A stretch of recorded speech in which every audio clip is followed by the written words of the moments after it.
రెండు సంఖ్యలపై పద సమస్యలు ఎలా చేయాలో తెలుసుకుందాం. దీనిని ఇంగ్లీష్లో నెగటివ్ నంబర్ వర్డ్ ప్రాబ్లమ్స్ అంటారు. ఒక ఉదాహరణ చూద్దాం. సంగారెడ్డిలో ఇప్పటి వరకు నమోదైన అత్యంత శీతల ఉష్ణోగ్రత -25 డిగ్రీల సెల్సియస్. అంత తక్కువ ఎప్పుడు రాలేదు. ఊరికే అనుకుందాం. రామగుండంలో ఇప్పటి వరకు నమోదైన అత్యంత వెచ్చని ఉష్ణోగ్రత 48 డిగ్రీల సెల్సియస్ అనుకుందాం.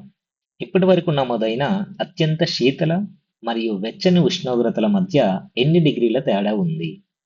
ముందుగా ఒక సంఖ్య రేఖను తీసుకుందాం. ఇక్కడ 0 డిగ్రీల సెల్సియస్ తీసుకుందాం. అలాగే ప్రశ్నలో ఇచ్చిన -25, 48 డిగ్రీలు కూడా సంఖ్య రేఖపై తీసుకుందాం. సంఖ్య రేఖలో -25 సున్నాకి కింది వైపు ఉంటుంది కాబట్టి ఇక్కడ -25 డిగ్రీల సెల్సియస్ తీసుకుందాం. అలాగే 48 డిగ్రీలు ధన సంఖ్య కాబట్టి సున్నాకు పైన ఇక్కడ తీసుకుందాం. అత్యంత శీతల మరియు వెచ్చని ఉష్ణోగ్రతల మధ్య తేడా కనుక్కోమని అడిగారు. అంటే 48 -25 ఈ రెండింటి మధ్య దూరాన్ని సంఖ్య రేఖపై కనుక్కోవాలి. అంటే 48 నుండి -25ను తీసివేయాలి. కాబట్టి 48 -25 వస్తుంది. లేదా ఇంకా సులభంగా చేయొచ్చు. 48 నుండి సున్నాకి ఎన్ని యూనిట్ల దూరం ఉంటుంది? 48 యూనిట్లు. అలాగే 0 నుండి -25 వరకు ఎంత దూరం ఉంటుంది? 25 యూనిట్లు. ఎందుకంటే దూరం అనేది ఎప్పుడు ధనాత్మకంగా ఉంటుంది కాబట్టి ఇది 25 అవుతుంది. ఈ రెండింటిని కలిపితే మొత్తం విలువ వస్తుంది కదా, కాబట్టి 48 + 25 అవుతుంది. ముందు పద్ధతిలో కూడా ఇదే వచ్చింది.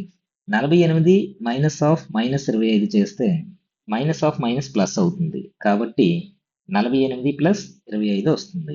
ఇప్పుడు ఈ రెండింటిని కలపండి. 8 + 5 13 అవుతుంది. కాబట్టి ఇక్కడ 3 రాసుకొని 1ని 4 పైన రాసుకుందాం. ఇప్పుడు 1 + 4 5 అవుతుంది. 5 + 2 7 అవుతుంది. కాబట్టి దీని సమాధానం 73 వస్తుంది.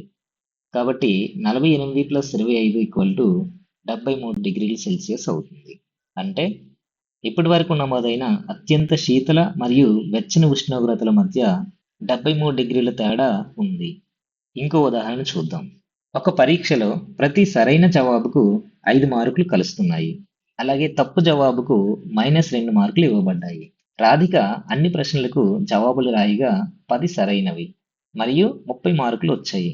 అయితే పరీక్షలో రాధిక ఎన్ని ప్రశ్నలకు తప్పు జవాబులు రాసింది? ముందుగా ఇచ్చిన దత్తాంశాన్ని రాసుకుందాం. ఒక్కొక్క సరైన జవాబుకు ఇచ్చిన మార్కులు 5. అయితే 10 సరైన జవాబులకు ఎన్ని మార్కులు వస్తాయి? ఒక్క జవాబుకు 5 వచ్చాయి కాబట్టి 10 జవాబులకు 5 × 10 చేస్తాం. 5 × 10 ఎంత అవుతుంది? 50 అవుతుంది. రాధికకు వచ్చిన మార్కులు ఎన్ని? ప్రశ్నలో చూడండి, 30 వచ్చాయి.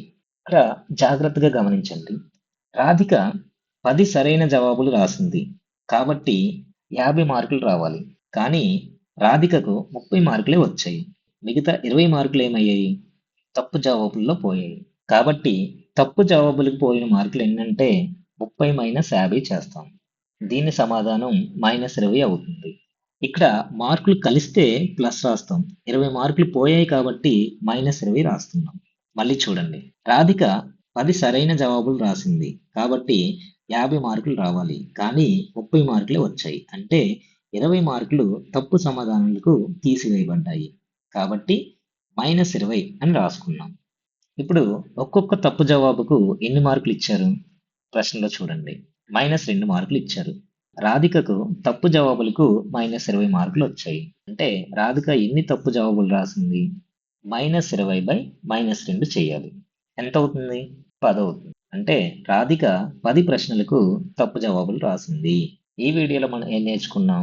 రుణ పూర్ణ సంఖ్యలలో పద సమస్యలు ఎలా చేయాలో ఉదాహరణలతో నేర్చుకున్నాం.